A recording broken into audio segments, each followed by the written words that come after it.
And I want to welcome everyone to a very special session today. This one's kind of a two-parter. The first is the sort of public announcement and explanation of this ambitious and far-reaching project called SpaceCRAFT, you may have heard about, that aggregates data and mapping to crowdsource the future of international space exploration that we've sort of been incubating. And the second is a panel discussion. We'll invite a distinguished group of experts to talk about the virtue and scope and implications of the SpaceCRAFT project as we prepare to announce a student competition. So first, I'd like to introduce the engineer, the architect, and the creator. It's hard to make a quick introduction, Greg Chamitoff, because he's such an extraordinary and impressive career path, but I'm going to do my best because we have a lot to get to. Dr. Greg Chamitoff is a pilot, engineer, dive master, an astronaut, and proud father of two. Could stop there.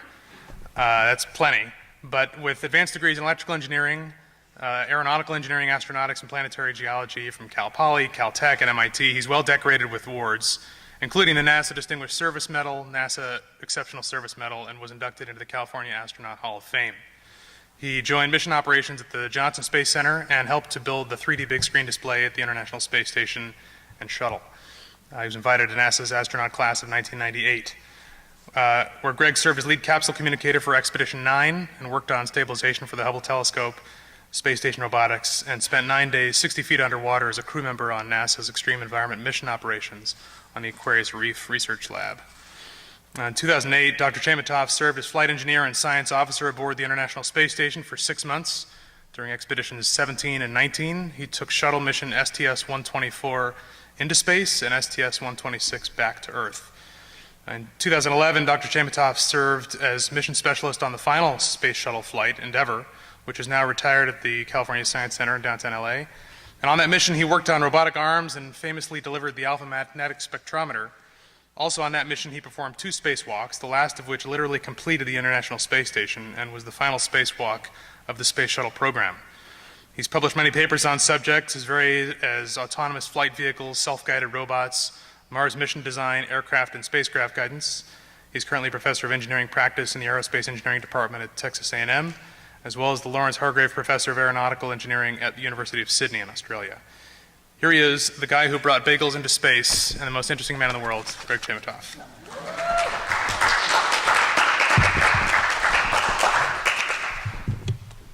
Thank you.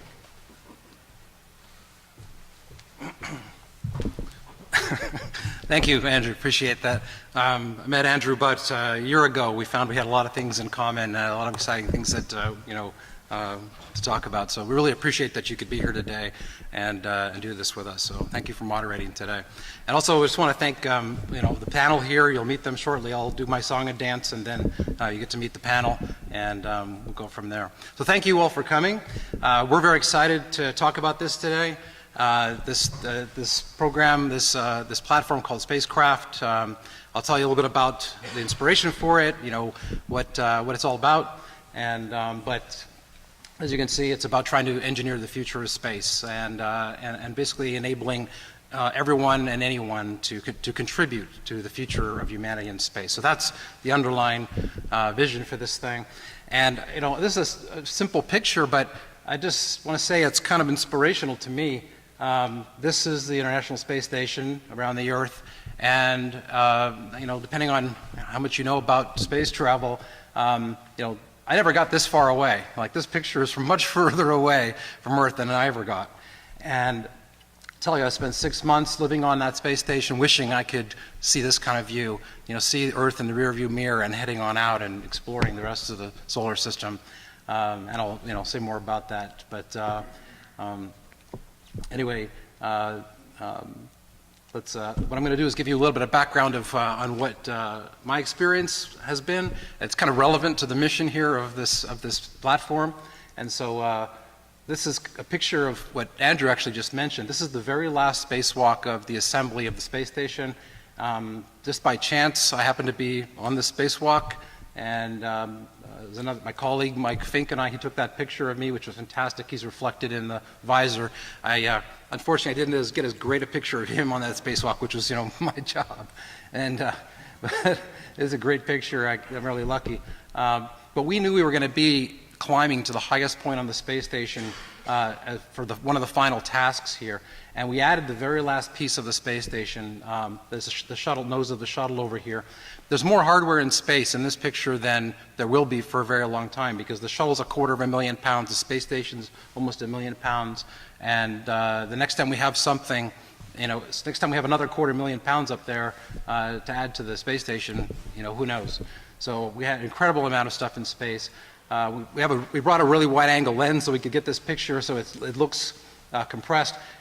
This is huge. I mean, the space station, if you tried to put it down on a football field, you'd probably, hurt a lot of people because it wouldn't fit in the football field.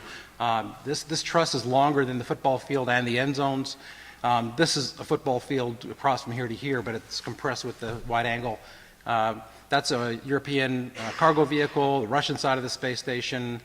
This truss holds a lot of things. These solar panels are 120 feet, 240 from tip to tip, so this is absolutely huge.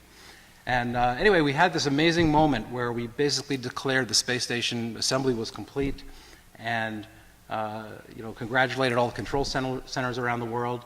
And I'm very, very lucky. I hope everyone here gets to work on something much bigger than themselves, and a fantastic project like this for the good of the world. It's an amazing team that has put this together, and very fortunate, to have been at this moment.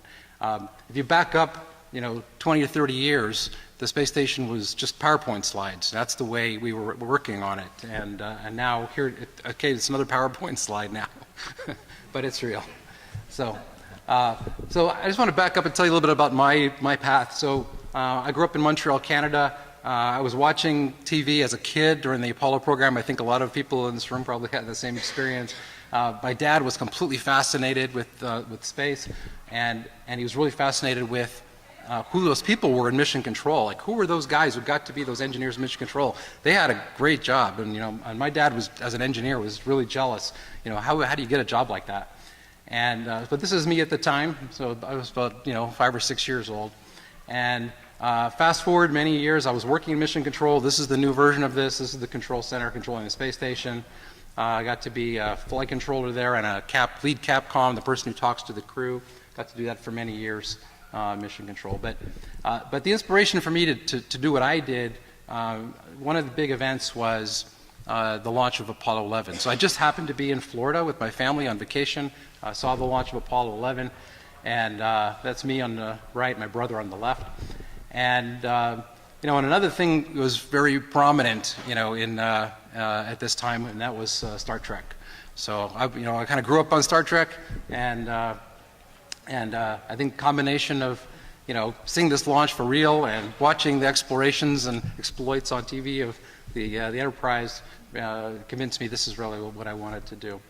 So I'm going to fast forward really quickly because we're here to talk about other things, but. Cal Poly, just down the street here, a couple hours. That's where I went to school initially, and it just so happened that this launch, the first space shuttle launch, happened when I was in my freshman year at Cal Poly. So I saw that launch. I called NASA the next day and said, "I want to do this. What do I have to do?" It was a good time because I had my whole career ahead of me in university to make sure that I crossed all the right dotted all the right I's and crossed all the right T's. It turned out that this is Hoot Gibson. He was a space shuttle commander and pilot. He came and gave the graduation speech at Cal Poly after my 4 years there. So sort of my whole time at Cal Poly was bookended by the shuttle launch, and then someone who came from the same school as me getting to fly and who flew in space. So that was a real encouragement to me that I could possibly do this someday. And but I had a lot of growing up to do at that time. There's a picture of me at that time. I don't know if you can figure out which one is me. So it was a little bit, actually it was just a bad hair day. It wasn't that bad. So fast forward again, and we're in basic training. We spend time learning survival techniques and learning, this is ocean survival and zero gravity training. This survival training if you happen to bail out of the shuttle at that time, flying the NASA T-38. This is a really important thing for astronaut training because everything else we do is pretty much simulated, and this is the one activity that it's a real life activity, real life communication, decision making that has real consequences, and so it's an important aspect of especially maintaining currency for the pilots and an overall space flight mentality for everybody else. Your family gets some training too. Here are my kids. And despite the costumes and you're not supposed to say the word blow-up shuttle in the same sentence, but the blow-up shuttle here. It's amazing how much they knew about space, at this time. But my wife did something really tricky. She when it came time to launch, it was very hard to be away from them, and for them to see me, for me to go and know I was going to be gone for a long time. So she gave them these buttons you could push, and told them they were going to launch the shuttle. And so, lo and behold, the countdown came. They pushed the button, and the shuttle went. And so, it was even recently they thought that it still had something to do with actually sending me to space. So there's expedition training. This is for long duration missions. This is leadership and teamwork under duress. This is in northern Canada, always between -40 and -20, and it's a week of challenging situations. The Russian survival if the Soyuz capsule lands in Siberia, or if the Soyuz capsule lands in the water and you have to get out of it in an emergency.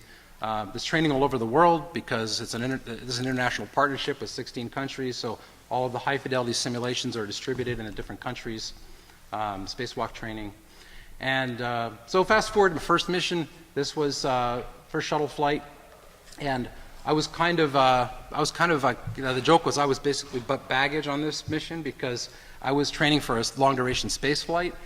Joined up with this crew pretty late in the process, and but what we were bringing up was the Japanese experiment module, and no matter what happened on the shuttle flight, even if they left 2 days later, it was my job to get that module completely outfitted, installed, start their science program and everything. So they just needed to deliver me in the module, and everything would be okay after that. That was the idea. I stayed up there with 2 Russians for most of the 6 months. There was a change-out crew with the Soyuz. And then, as Andrew mentioned, I got to fly again, which is really, coming even after 6 months, coming back after a while, it's like, is that place really there? I lived there for that time. Was it just a dream?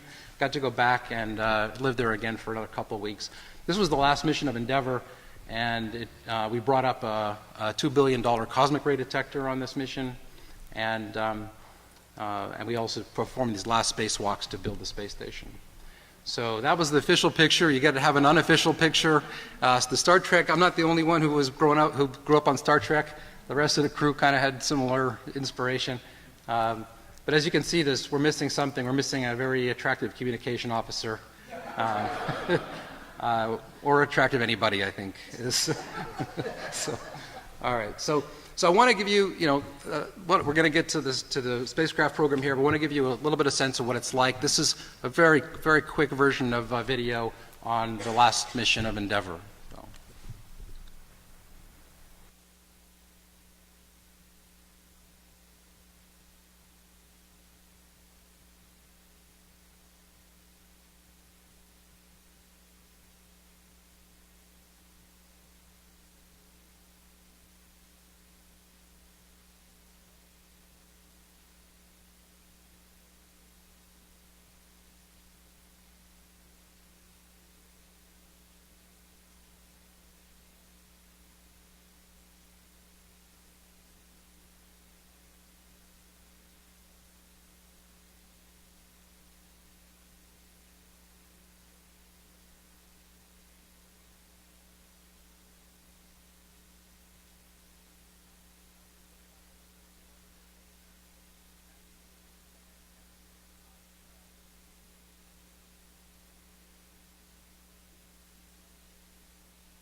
Thank you. All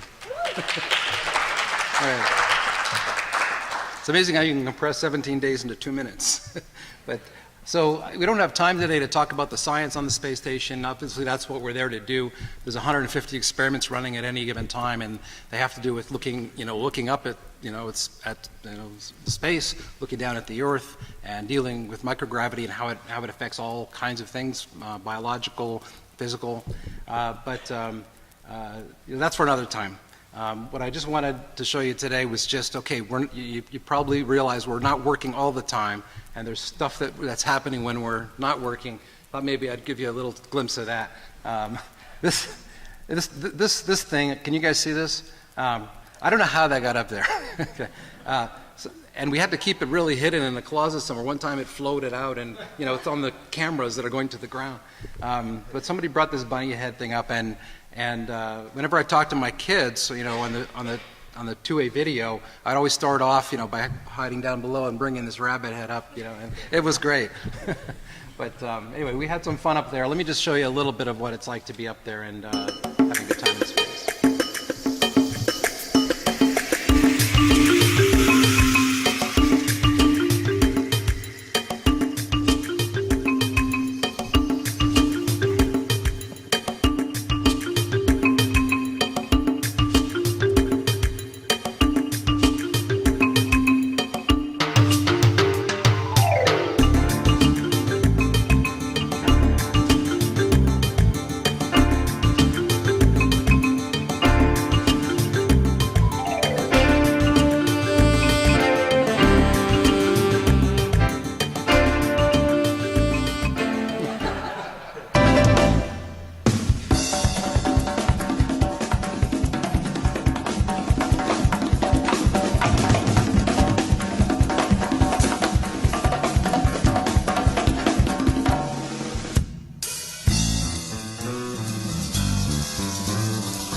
All right.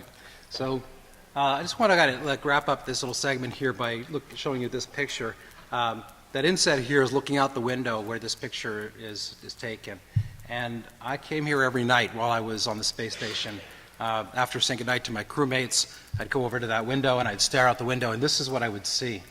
And it's just kind of an unbelievable feeling, and I hope you can kind of get a little bit of that feeling by looking at this picture. This is, absolutely huge. The space station is one little tiny part of it. This is almost a half a football field away right here. And, we're going around the Earth. You can see all the stars. And, and there's 3 of us on board this space station, and we look down at the planet, and we know there are billions and billions of people down there, half of which wouldn't believe this is going on if you showed it to them. And so many, I think, so many that contributed to making this possible, but then so many that could, so many that are really, really sharp. And if it wasn't for where they lived, the country they're in, the socioeconomic situation, so many bright minds that could contribute so much more to making it possible. When I looked out that window, I was dying to go further. And this space station, there's no reason this space station couldn't go all the way to Mars. It has an engine in the back, and all you need is 40% more speed, and you'd be on your way to Mars. And it would work fine at Mars. We'd have to turn off some of the experiments, because with the power it would be a little less. But this would work fine all the way to Mars. And anyway, we are there. We are in space. I mean, this isn't science fiction anymore. And this is probably part of the inspiration for the spacecraft program, which I'm about to tell you about, because making it possible for the rest of the world to work together and contribute to our future in space, that's really what this is about. So going forward, now that space station, when it was built, it took 12 years to build it, even more when you count some of the assembly of some of the design of components. And there was no way to put it together in one place. There was no way to test it in one place. You couldn't put connections together on the ground. It had to fit together, work, all the connections, power, data, video, gases, fluids, vacuum, all kinds of connections had to work perfectly for the first time when you got it going in space. We wouldn't do that now. The right way for us to build all future spacecraft is like this. To have a really high fidelity model of all the pieces that are going to come together, put them together in VR, evaluate all the interfaces, check it out completely in VR, and not only the mating of things and the connecting of things, but the operations of it. How are we going to use this? This, for example, is someone moving around, in a spacewalk. Are the handholds in good places to give them access to things they're going to do? So everything about the operation of the spacecraft, can be checked out. If we, now with the technology we have. So this is the way, to do things. This is a NASA model of, which one this was, but this is a NASA model that we're working with right now. So a little bit more about the inspiration. This picture is kind of a mixture of things and probably very, very confusing, which is kind of why I put it up. But so in addition to what I just said, I'm watching my kids play Minecraft. Right? And they're sitting at different computers, they're collaborating, they're building together, and their other friends are somewhere else, at home, and they're all playing together. And so kids know how to collaborate, online already. It's part of their culture. And they're thrilled with the new technology, and they eat it up right away. This is a picture of when I spent time in Australia many, many years ago teaching down there. And it was just a realization that it's so incredibly difficult in other places to, even though there's really bright people, for them to be able to contribute and connect to, for example, NASA programs or European space aging programs. There's no money for it there, and there's just no ability for them to really engage. This final picture here, this is Richard Garriott. He's a game developer. His current game is Shroud of the Avatar. He flew in space with me, actually came up for 9 days during my long duration flight. And so he's working in this arena, and when this idea came to me, I called him immediately and I said, Richard, doesn't matter what we've done, previously, this could be the most important thing we do. And I really feel the excitement I have for this is as exciting as going to space myself, because if it's a tool that enables humanity to design the systems for going into space, that's what I'm hoping this can be. So let me tell you a bit about SpaceCRAFT. So it's a VR platform, as you've heard already. It's it's intended for anyone to have access to it. It's open source, multi-user simulation, and the real distinction here is that the engineering, the physics is brought into the model. So it's not just a visual thing at all. Everything in here has got real physics and real engineering in the models to make it real. I want to kind of mention the team we have here. Some of these guys are on the panel, and you'll get to meet them shortly. And there's folks from NASA. These guys here are all NASA advisors. So this is part of a Space Act agreement with NASA, the Johnson Space Center, working with their teams there, and also a few folks that are working in headquarters. And so, we're also working on, real problems that NASA's trying to solve. So they're trying to build that next space station. They're looking at artificial gravity spacecraft. They're looking at a deep space gateway, which is the jumping off point where you would assemble your spacecraft to go, to the moon, Mars, or asteroids. And so evaluating designs for that in VR is something that we're working on them with. There's a huge team. This is just the leadership team. There's a huge team below this. There's about 75 students involved in this, and that's counting people who are directly working on the core systems. There's a team in Australia, actually, of students that are involved in this, international partnership team.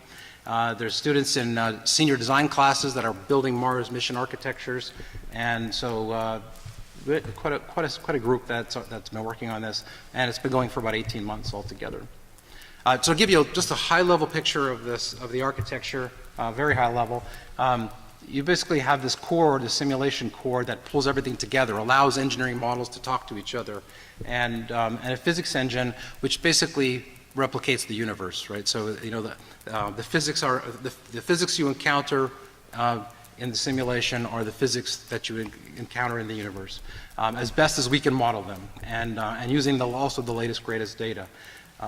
It's important that all the tools that are used for virtual reality development, for CAD systems, for analytical codes, and the world's using MATLAB. The students are all using MATLAB for math, for models.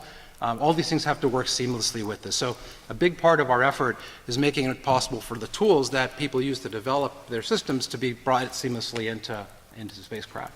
And the interface, of course, is the computer interface to work with models. Essentially, the user experience to be kind of like this. You log into spacecraft, you see models that you built, models that the public have built, libraries that you can borrow from on different types of systems like robots, spacecraft, spacesuits, whatever. And those models have blogs and comments and ratings and validation. And you bring those things together into a simulation which you run. Then you can invite someone to join you in that simulation. And the vision would be basically, you and someone else create a simulation, then you meet in the airlock, you walk out of the habitat, pick up a tool that you're going to try to, do something with, and check out how compatible it is with the spacesuit that you're wearing. And all those parts could be made by different entities. So that's the big picture. This is kind of give you an idea of some of the features. So of course we have to have the solar system in there with the latest, greatest data for all the planets. So that's in there. For surface models of planets, again, using the best available models and data to represent the surface environments of different bodies. There's many models in here already for things, like I said, like robots, sensors, spacecraft, habitat, life support systems. All those things are models, and those are the models that are shared. And when those models are in there, they immediately become a template for someone else to build something. So for example, if you wanted to build a certain sensor on a CubeSat, if someone's already built a sensor like that in spacecraft, you can borrow that sensor. It's already integrated, it's working in the simulation. You change out the physics, and the analytics and the geometry for yours, but you already have a working template to go from.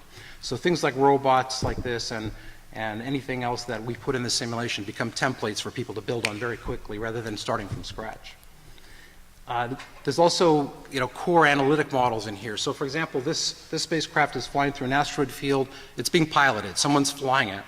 It has thrusters all over it, and there's a sort of a high-level function that figures out, well, what do the thrusters need to do to follow the commands that the pilot is given. And you could apply that to any spacecraft, any combination of thrusters, for example. So things like control systems can be put in here also as templates that you can borrow and use for any application that you have.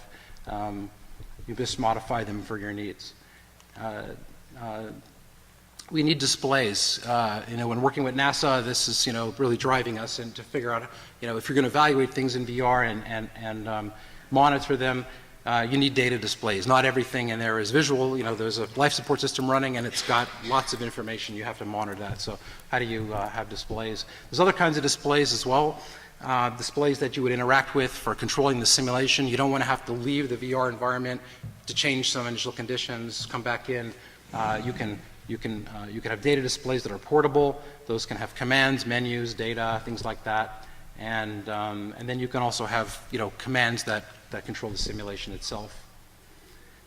And then there's the human in the loop element. So where this is really powerful is not in running a simulation where all you're interested in is plots of data, right? What's really useful, what's really powerful here is when you have multiple vehicles, multiple entities interacting in the environment, including humans in the loop. So the human interaction, the scenario that you're in, the operation scenario that you're in creates what happens in the simulation, and you're evaluating the systems that you're designing, you're evaluating the interface with those systems, and the overall operations design, the operations plan.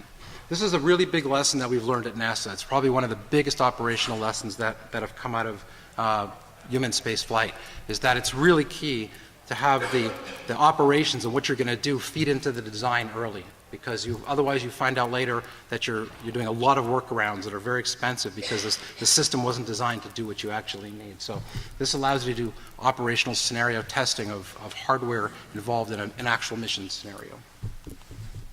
Of course, the models in here have to be high fidelity. For example, oceans, atmospheres, radiation, gravity, orbital mechanics, things like that. So putting in those high fidelity models.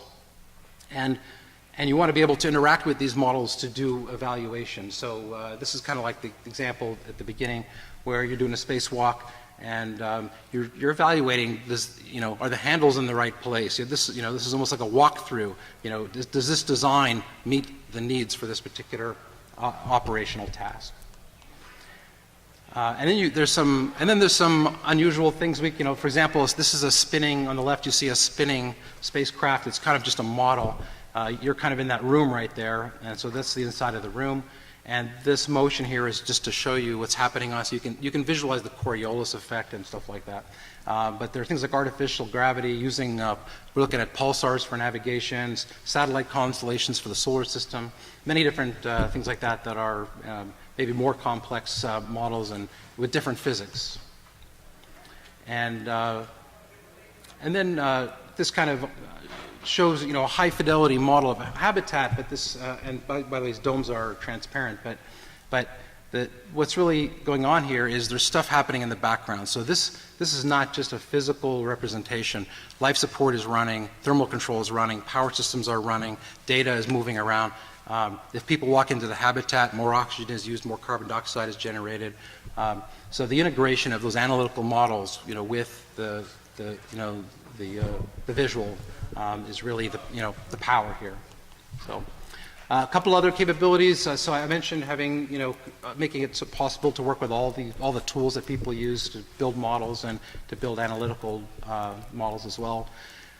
By working with NASA, there's something really powerful about the relationship in that, the way things are done in space today, let's say in the United States, or working with NASA, the international partnership, things have to work together and things have to be simulated and tested in an integrated way already.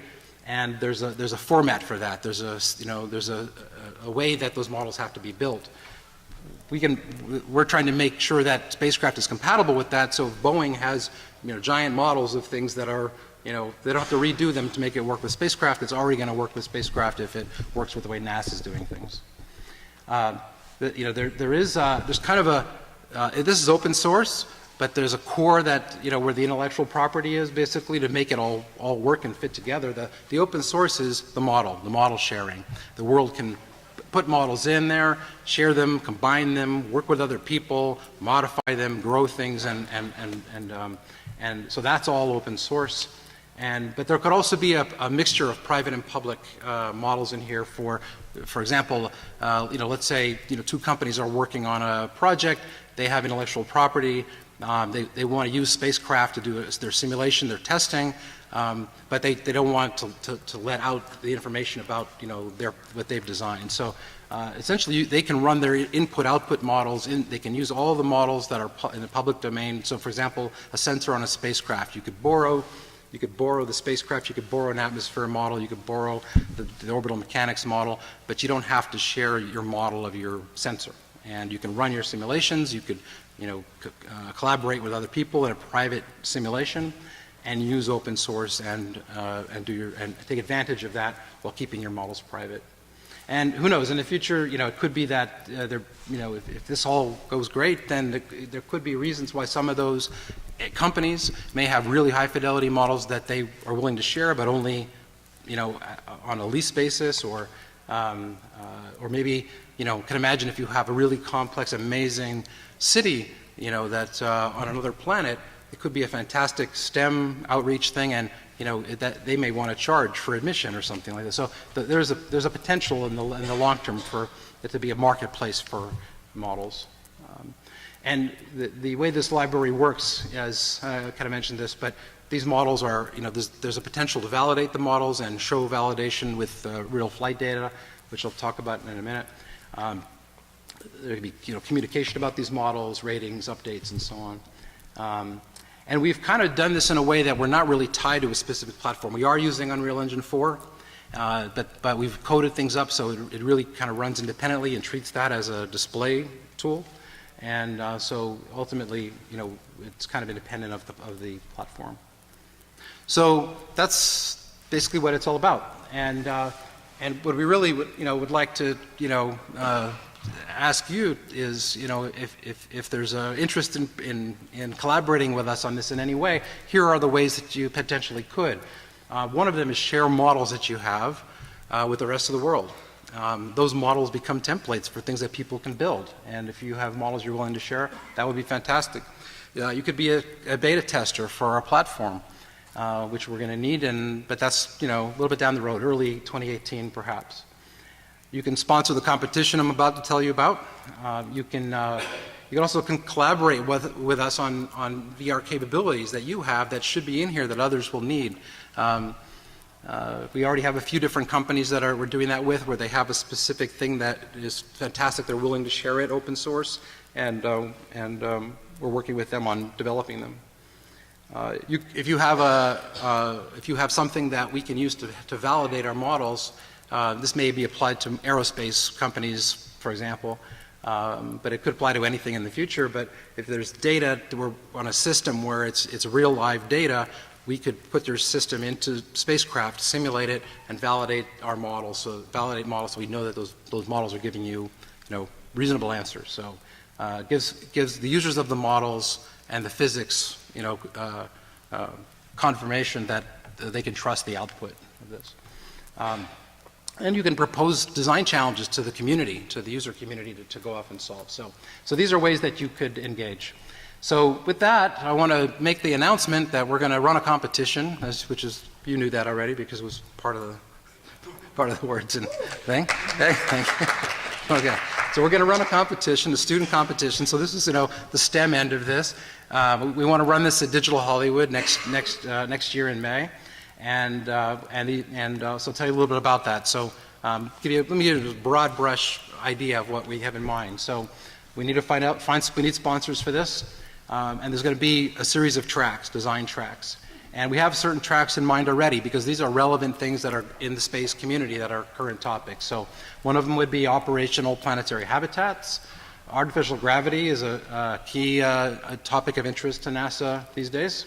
Powered landings. Elon Musk from SpaceX just made an announcement last week at the International Astronautical Conference of how they're thinking about the Mars expansion, and it's all using powered landings. It's something that we have to master. And autonomous rendezvous and docking for refueling things in space, for doing autonomous assembly of larger vehicles that are going to move out from a gateway. And robot teleoperation. Not all the way from Earth, but locally. So, for example, you can have astronauts, on Phobos around Mars, teleoperating robots on the surface, which are, partially autonomous, exploring and figuring out, where we should have a landing site, where we should put boots on the ground to do a more thorough investigation. But autonomous capabilities and teleoperation of robots. And so these are ones we have in mind. They would need to be sponsored tracks. But most importantly, we're interested in the community out there. What are the problems you want to solve? What are the problems that make sense to solve within SpaceCRAFT? And I know there's at least a few people in the room in the right position to think about these kind of problems. And if there's a particular problem and you could sponsor a track, that would be one of the topics that the students work on and compete to solve. We need to solicit and select qualified student teams. And our thought is that what we basically do is announce these tracks all at once at a point before the next Digital Hollywood, about maybe a month before, and then the teams can begin their work on the problems. And the sponsor would have mentors or points of contact where the students can interact with the company or the organization to get some guidance. And then during the next Digital Hollywood, what happens is teams present, and they have VR demos that are running in SpaceCRAFT, and we have judges and prizes for the team. So this is the rough outline, and I just want to say we've been running some previous competitions at Texas A&M. We ran the Hyperloop competition for SpaceX last year. It was one of 4 on like the steering committee. It was 124 teams from around the world. It was a really big event. It worked out. That's Elon Musk showed up for that. And another one we run is called Zero Robotics. It's one where students program robots on the space station and then have a live event where they can see their code running and competing and flying those robots on the space station. I just started this with MIT, and this has grown over the years. Now it's fully international. Some of the students who are with us here today, they run the Texas chapter of that. Another big announcement here is that we're partnering with Mars City Design, a competition which has got a big event here tomorrow night for the finals for this year. And as you can see, we've got some of their designs inside SpaceCRAFT already. So the idea would be that you could explore the cities that are designed by students and others, inside SpaceCRAFT.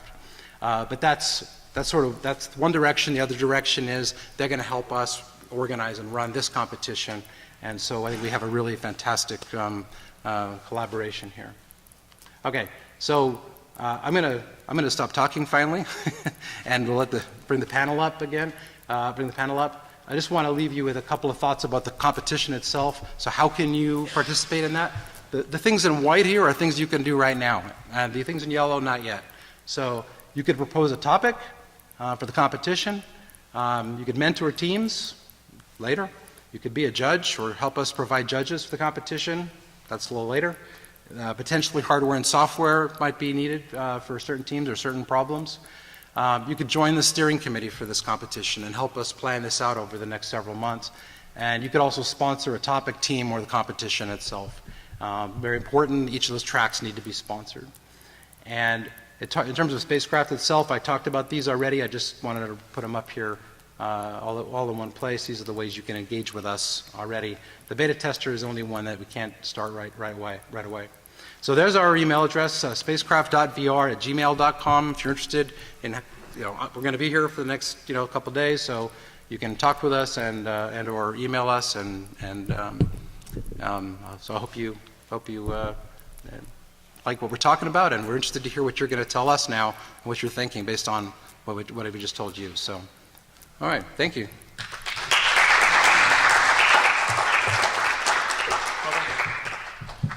Why don't you guys come up? This is our distinguished panel.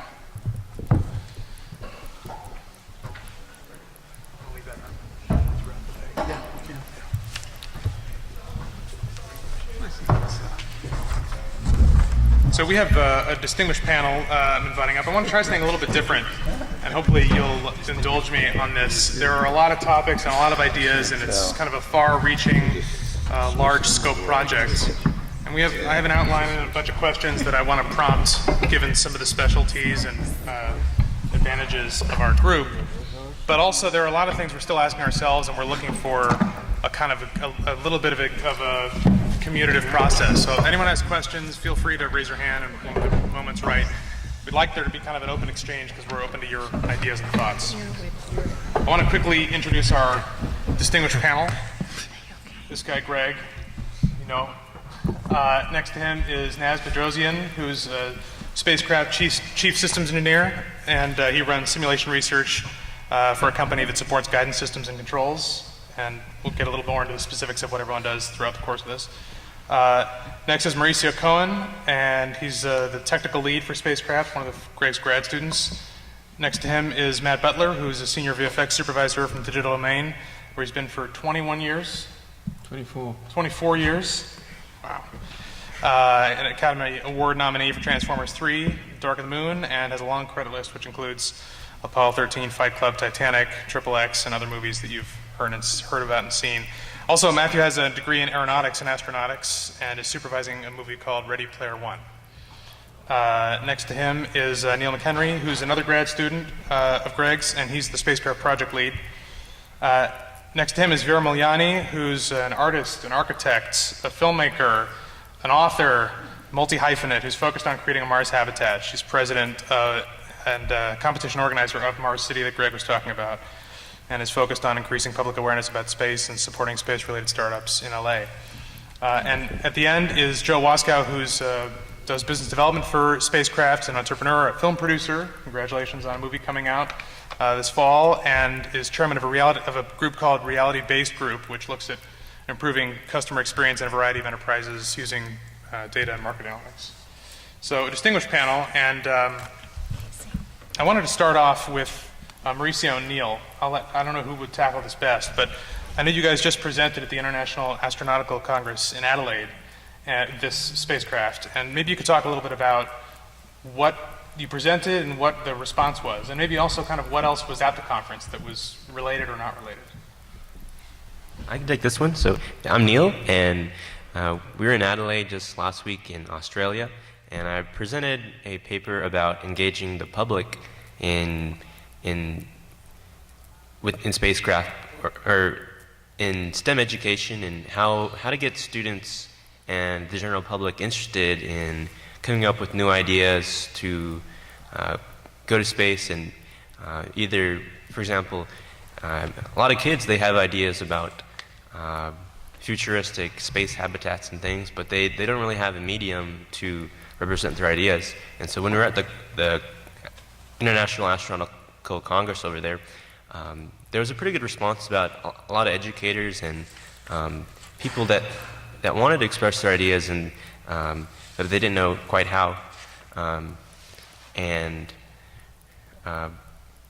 showing them a way to do this in virtual reality, quickly getting their ideas into a virtual format, whereas traditionally it would take them maybe 5 to 10 years, or creating a PowerPoint presentation versus showing something in a virtual format, really gave them new ideas about how to represent information. Great. And yeah, just my name is Mauricio Cohen. Just to add to that, what we saw at the conference, this is the biggest space conference in the engineering field of astronautics and aerospace. Elon Musk was like the big presenter at the end of it, and everyone was excited about that, and everyone was excited about what NASA's doing with going to Mars and the Moon, and what Elon Musk are doing. But there's still a big barrier to entry as to letting the general public understand or be part of it. It's a highly technical field. It's hard to do. It's extremely expensive. That's what Elon Musk is famous about, is trying to get the costs of space access down. And we believe that this is one of the big steps that we can take forward to let the public understand and be part of it. And virtual reality allows us to put everything together in a way that's important and easily understandable for the human mind, where it is in education with a STEM education, K through 12, or just the general public that's already adult. I love what you said, Greg, about that this is the way, that VR is the way that everything will be modeled in the future. That it's not sensible to kind of build other models until you've done that, and that's accessible. And VR is being talked about in every other room here, and we've talked about it a lot for the last couple of years here. And so I don't want to go too off topic into what VR is, and assuming everyone has a kind of at least a basic understanding. But it seems to me that VR has been used, as a transportative medium between just in the kind of gaming, and there's 8i has the thing with Buzz Aldrin. There's, Lone Echo is the most popular game right now. There's a lot of kind of space stuff. The Martian thing from the Ridley Scott movie. And it's been transportative, but it hasn't been accurate. And I guess there's this Mars 2030 that was just launched, which uses the high-rise camera from the Mars rover. And I wanted to ask Matt a little bit about how, what are your thoughts about the line between accuracy, we talked a little bit last night, your thoughts between accuracy and representing good enough, because you do that in movies all the time. Yeah. So I'm not really part of this whole space team here. We cheat a lot. So we just try and make things look real. Can you hear me? Sorry. Thank you. So yeah, so we have this luxury where we can sort of make our own judgment call on is it acceptable? Do I believe it? That's my job actually, to make that call. But the easiest way to do that is you just model physics. I say just, but I mean if you want something to look real, then you make sure that obeys the rules that physics obeys, and then things look real. And I think we've made quite tremendous achievements. I say we, I mean the industry itself, and they've made these achievements because they are using engineering applications to drive the boat, and I mean that sort of literally too. Like water simulations are physically plausible now, and I think that one of the things that excites me about this particular project is because it is gluing real, as you said, real physics, real engineering, in with visualization. It's the combination of the two, and we've never seen that, to my knowledge, in VR, because they're in my world, they're in the cheat world. Hopefully, what you guys do is, not hopefully, you will have rule sets. You know, you have to constrain the problem to abide by the rules of real life. A, it'll make it look real. B, you'll actually get meaningful data out of it.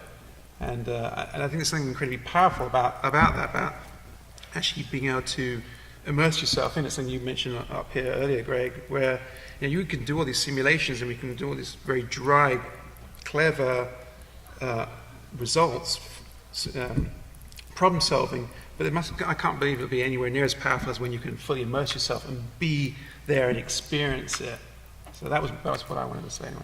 Yeah, I think that's one of the coolest things about it, because most of the projects that you see now, it's like you're lifting up a block, or it's like a very rudimentary thing, and the idea of working at a level of detail, I think, is kind of what allows this to move forward.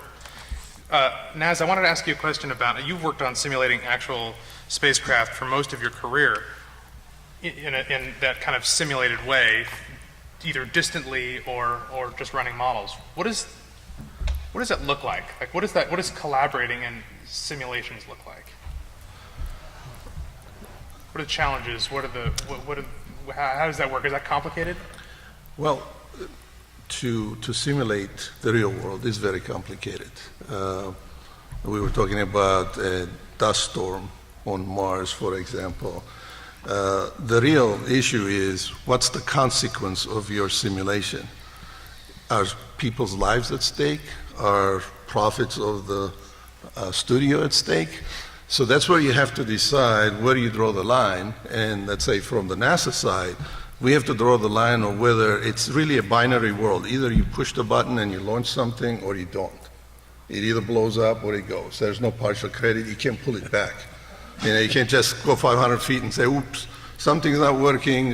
Just hold there, or come on back down and let's go fix it. So our thought process, the systems thinking process, is driven by how can we model the physics as best as we can within the budgets and the time frame we have, and also whatever we cannot model, we approximate with uncertainties so that our solution will work in the presence of uncertainties. Like, you put 5 people in the car, it still works, or one person is sitting on one side, it still works.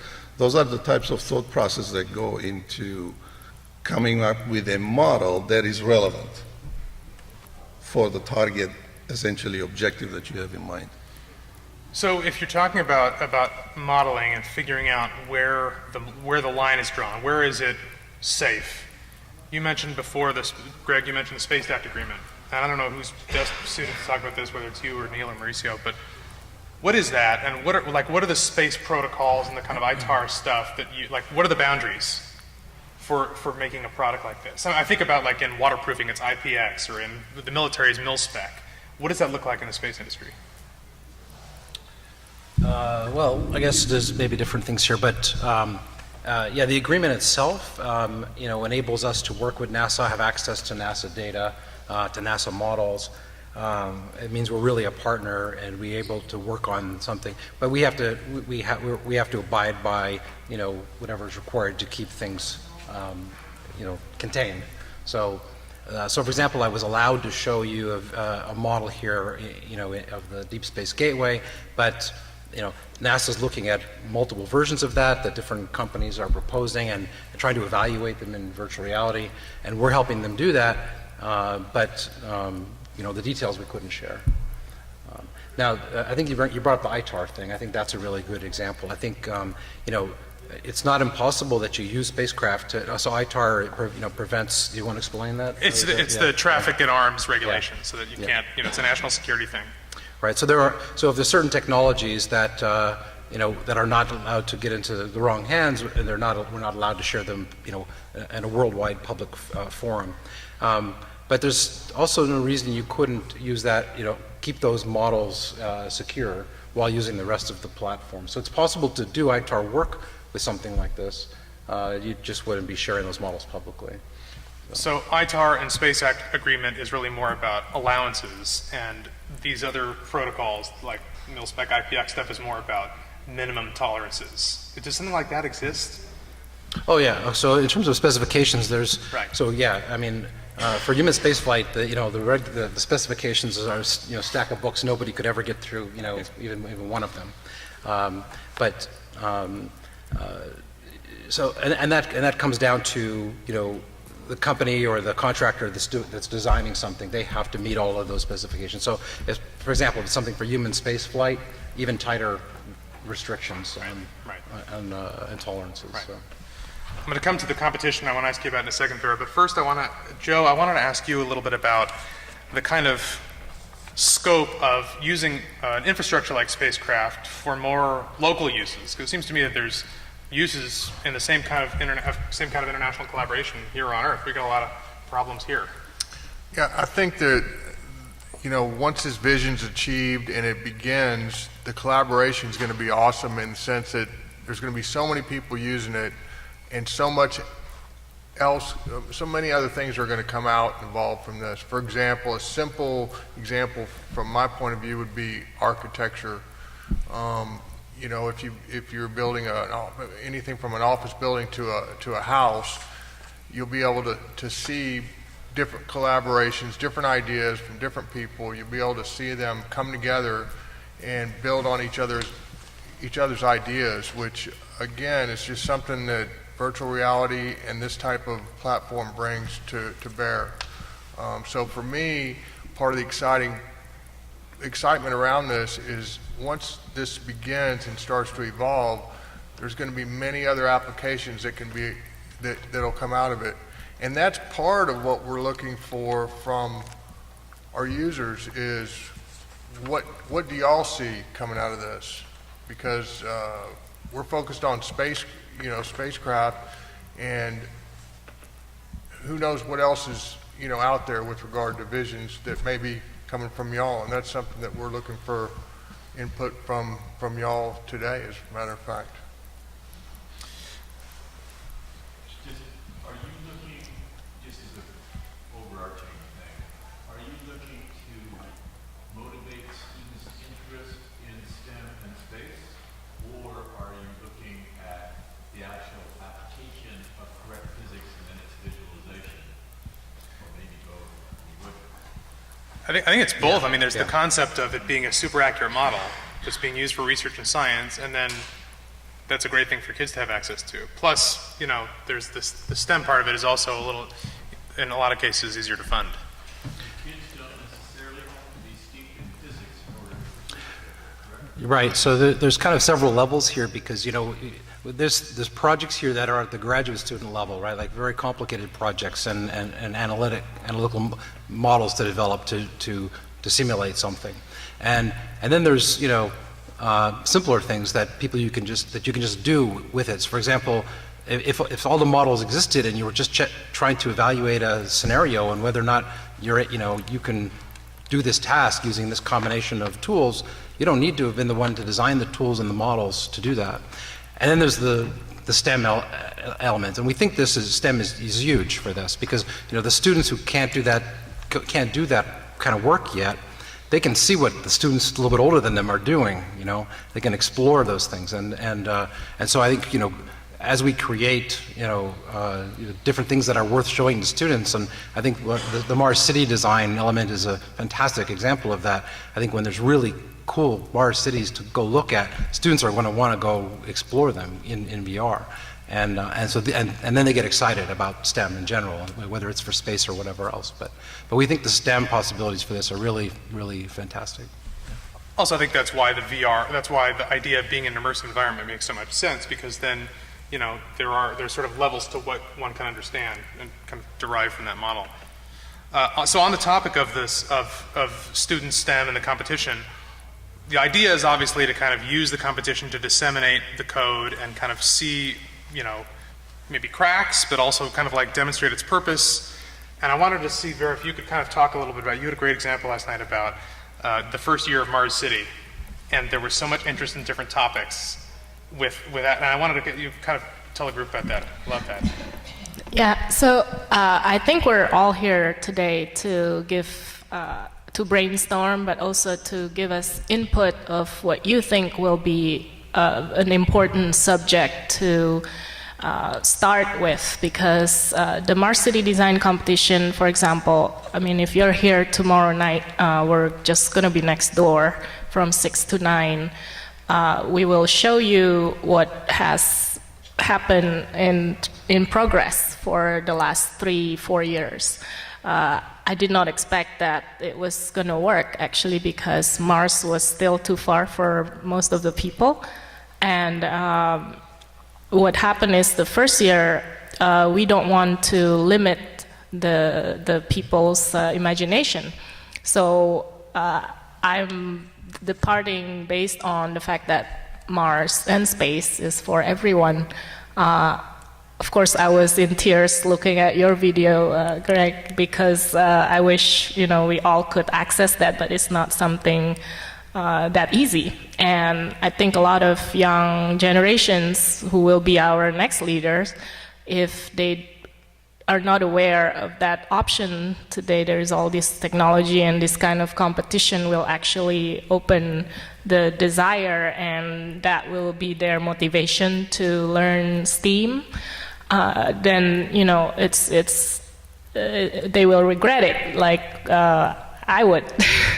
So it's a great opportunity. So what happened with the first year is that if we open the topic too wide, the problem is anyone who get the information would participate. They get excited and they submit the content that are really different from each other, and it's hard to make them on the same competition. Like if one has a Martian song and they submit it, and then the other one have a Martian burger and they submit it, how could a burger and a song compete to each other? So we are here to you know, discuss with you what you think would be the important subject topic that we could start with. Is that cool? Yeah. I wanted to ask, and please, anybody, if you have anything, feel free to jump in. One of the things is that it seems like there are so many obvious benefits to an infrastructure like this in this kind of tense geopolitical state between this country and China and Russia and Korea, Europe and others. And in a lot of ways, with the modern communication and the social networks and the internet, borders seem a lot less of a hindrance in terms of how we communicate across them in a way that was never like that in the past. So this collaborative aspect seems like one of the things that I think is most beneficial about this. But there are challenges, of course, and maybe it has to. And this is kind of to the group at large. You know, maybe some agencies or groups don't want to share information. Maybe someone has information they don't want to share before they were going to hoard it. And what do you do about that? That's sort of like an open question to the group and maybe even to this group. You know, what could be its greatest advantage could in a lot of ways be a hindrance. Nez, what do you think? Go ahead, Rivera. I was at, I don't know if you know Loretta Whitesides. She's the head of Uris Night and also Virgin Galactic's astronaut. So she mentioned that what space offers, one of it is that when you're on space, you don't see any walls. The Great Wall of China is not a border. And I think this is the opportunity to also reinforce the concept that space is for everyone. And I think it will be one of the instruments that can help all of us to rather collaborate and use our difference to complete each other in this big goal instead of compete. in through our difference. One comment I was going to make. When you're collaborating in this format, essentially you need something like either a border control or some way of when two blocks, two models are talking to each other. They're sending a signal back and forth. So those two blocks can be totally black objects to the user. It cannot see what the internal dynamics of those blocks are. But essentially, I use the word competing, cooperating. Those two blocks can talk to each other if they have a common interface, so that they know what I'm sending, the other guy knows what I'm going to receive. Then a model can be created out of two competing entities that don't want to cooperate. So one way is to do that either over the network. So essentially, the spacecraft creates the network. You can think of it as like a internet or something like that, where the signals are traveling, or you can have the models that are proprietary to be encoded so that when they are on somebody's computer, nobody can look at those models, can't open them up. And also you could encode the signals that are going to the larger simulation. So essentially you could have competing nations working on something common without revealing their intellectual property. So you could mask it. So if I can give some feedback. Yeah. You're really talking about world building here. You want to create an entire world, an entire environment. And you're dealing with VR, which is immersion. So you want to create that sense of presence, interactivity, agency, and all that stuff. The other piece of that is engagement. Do I want to be there? To me, what I've heard so far is you're asking me to build tools, so you have more tools. I haven't heard a dream yet. If you can articulate building tools to build out the dream of this world, then you can compare a song to a burger because they're all moving towards that larger vision. And then maybe I missed it, but I just hear a competition for tools, and that to me isn't that engaging. I think somebody had a comment. Everybody in VR is making tools and wants to create a standard for tools, in a sense, or create a virtual platform that people can collaborate and build and keep their IP or help keep their IP. And this has been a core to what 3D standard in practice for 25 years. And actually, I know a little bit about this. I ran Build Your Own Starship website using all these standards for 25 years. And I've done multiple contests. The bond is choose an audience, choose a market. When you talk about students, so we're talking college students who are thinking about second graders on the playful start spaceships. And then also, again, I think, engagement is, why do I want to be there? Kids wanted to be in Minecraft. It's the most successful that we know today is virtual worlds. While at the same time, NASA and NASA Space Enthusiasts were building a Space Museum in Second Life a decade ago, and doing collaborative rocket launches and Mars structures and things of that nature as well. And some people were doing it in Vernal 20 years ago. But they had to have a reason to be there. You've got an edutainment project here. Figure out the entertainment, figure out the edges. And I think what he was saying, scaring him and scaring me a little bit is, don't try to be Google or Facebook yet, because they're not even Google or Facebook yet in VR. There is no metaverse yet. These are metaverse creation panels, and I've heard them for 25 years. I'm going to jump ahead a little, sorry. But, be more Star Trek. Star Trek didn't need a platform for inciting people to want to be excited about the future and building spaceships. It didn't create television. Sarnoff and NBC just want to sell color TVs, but a color TV show and they're exciting the generation of people. Maybe that's a bit more of, the 10-year-old that wants to watch, be another child of Apollo, and build spacecraft. Because that's it.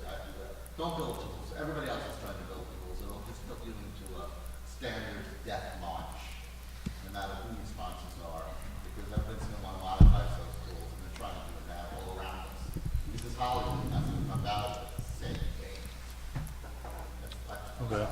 Well, no, that's Oh, good that's fine. feedback. It's really good feedback to hear that. So, because in my mind, tools is not what this is about. The tool, we're building the tools to make it possible. Maybe what's not there yet is, an amazing thing in VR to go explore. But the idea is this allows you to do that. So, for example, I have a senior design class right now, and it's 24 of them, and they're building an entire Mars architecture. They, there's a base, there's rovers, there's transporters, there's robots, there's a Phobos base, and so there's an entire Mars infrastructure, and it's a senior design project. So they're trying to account for the real environment to design what's really going to work and make design decisions that make sense. Once that's there, I think that would be a really cool thing to explore. So let me address this kind of from the student point of view a little bit. So we find that students at Texas A&M University, they sort of come out of the woodwork to help with this because they're excited about space, they're excited about VR and all this cool technology, and this kind of puts the two together, and people just come out of the woodwork and say, can I help when I work on this? We got a constant flow of, Mauricio's got like a constant list of people who just want to participate. And I think part of it is they get to do something exciting and cool, but it's real, they're creating something that's real. And these are the tools that, I'm back to the word tools, I guess, I gotta be careful. But, these are the things that they need to know for industry. I mean, these are actually meaningful things they need to understand to be useful when they go to industry to work on stuff, because NASA's using this stuff, and and other industries actually using this stuff, so they're learning the coding they need to actually apply it. So it actually, from an engineering student perspective, there's a reason for them to engage. I think at the younger level, I think once people are building things that are in it that are cool, then we can say, check this out. And one of the things we would expect to have on our website is the latest, greatest thing to go check out that somebody built.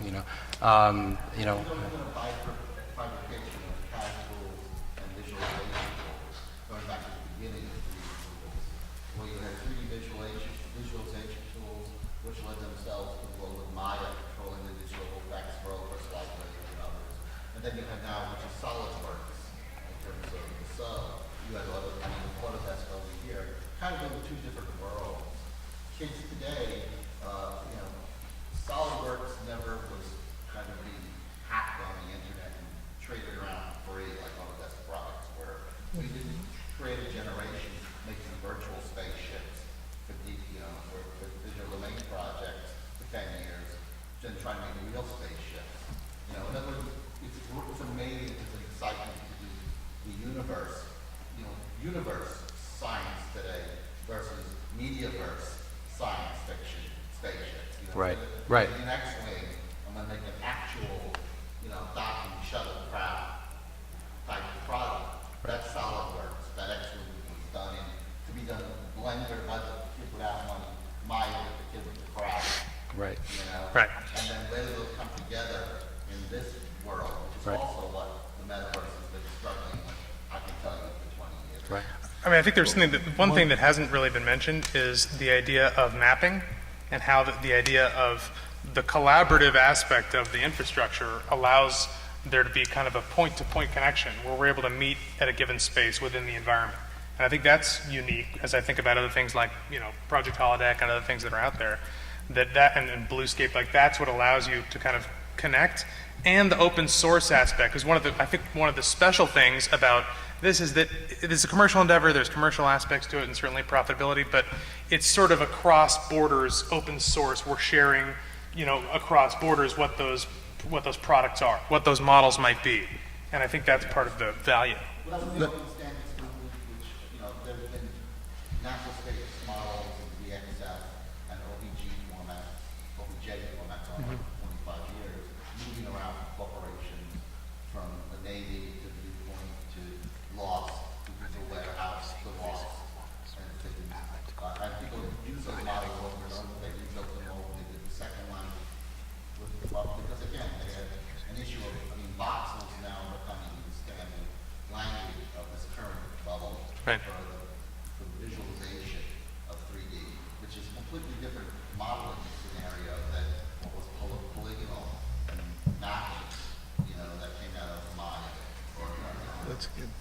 think some people. A couple of questions. Do you want to say something? Let Okay. them speak. I actually have a question right here first in the glasses, and then I'll come to you. Excuse me, spacecraft could considered as an environment where it responds to a space of users. K-12 are interested in games, playing. This could be a cool project. But in these modules, simulation modules, this could be projects for the college graduates or students. And then you have overall system which could have a mission, very much like building a space station. So you provide elements, you provide a space and environment, you provide a gaming experience for the children to start using it. And then overall you have an objective, which could be the mission.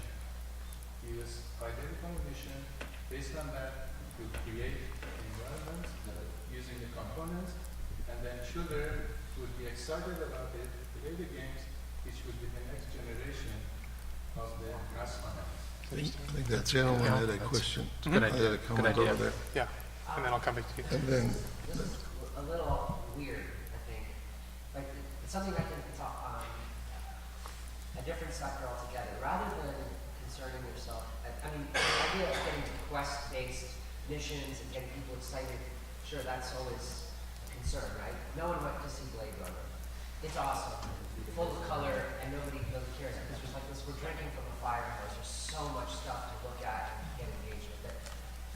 People who are going to be interested will be interested, and the ones who aren't are just not. So here's what I want to propose. What I think about when I think about spatialized media, what it does is it puts you in an embodied space where you spend time.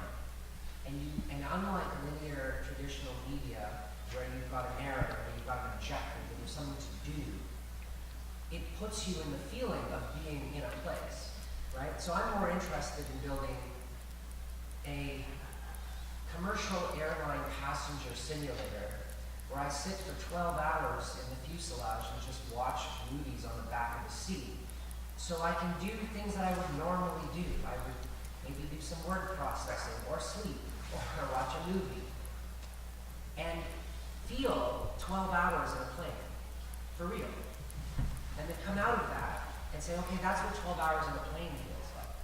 You're talking about the experience end of it. Right, and then, so the reason that, the way that something like at this level can initiate and can actually influence in a different way is to help build and develop the hardware.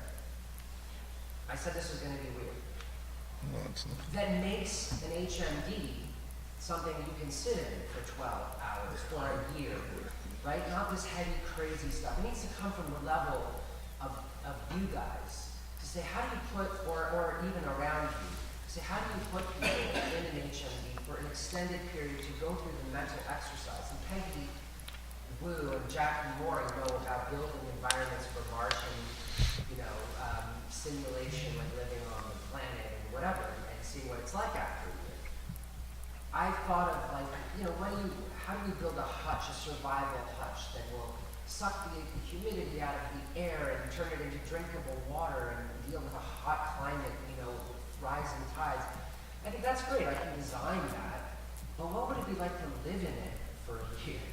And then all of a sudden, by being in that environment, I look at vertical farming and everything, I started looking around and what do I need in this place? Psychologically, socially. To me, that's what the value of this medium is. This is not a game medium. This is not an extension of anything else. It's its own embodied thing, and that's how I think it should be addressed. And I think from your side, you could affect or do the research or do the implementation of hardware that at first may seem really strange, but could trickle down. And again, put us in those things longer, and let people be in it longer, and not worry about going cross-eyed and getting sweaty and unhygienic. And that's the stuff that you guys can bring to the table. That's good. The user experience, the market, the end user, the user, not a user, it's not a viewer. Oh, Jeff, sorry, last question. We're running out of time. Sure. I was just thinking about it from the STEM outreach perspective, and thinking that for students below the level of college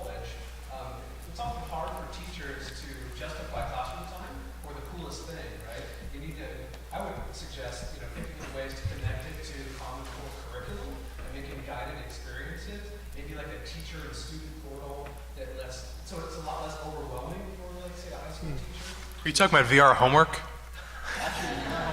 Yes, please. I'm sorry, go ahead, I interrupted you. Well, just, it's, having worked on some educational software recently, I know it's hard for teachers to justify classroom time for anything that doesn't touch Common Core. So guiding that experience, I think, would be a big step in making that, a lot more easy to adopt in that milieu. Did you have? You, go ahead. I think it's you who's working on Ready Player One. Mm-hmm. But think about the marketplace. You were talking about the marketplace and raising awareness and getting people engaged. And I know you can't reveal the secrets, and I can't really for the movie. But I think when people get to have it in their own backyard and do kind of what this gentleman over here was talking about, people don't understand. They can't even imagine it yet. They couldn't imagine Star Trek to Star Trek came. I mean, the cheating is becoming more real and really showing how you could actually, in class, go to Mars and see Mars and, as an educational tool. Maybe that will help, accelerate this program. Mm-hmm. Greg, I want to take you back to your 25-student graduate class architecture Mars program. Where does VR play in that? Is that part of your validation of your concept of operations, or where does it actually have value? Yeah, that's okay. That's a good question, and I think it relates to a lot of the points you brought up, and we really appreciate your feedback and input. This is really great for us.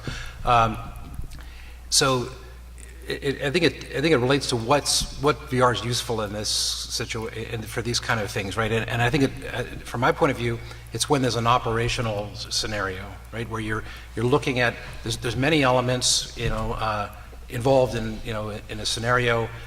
There's the physical, there's the models that are in the environment, and then there's the objects in there, and they're doing things, and they interact with each other, and they interact with the human.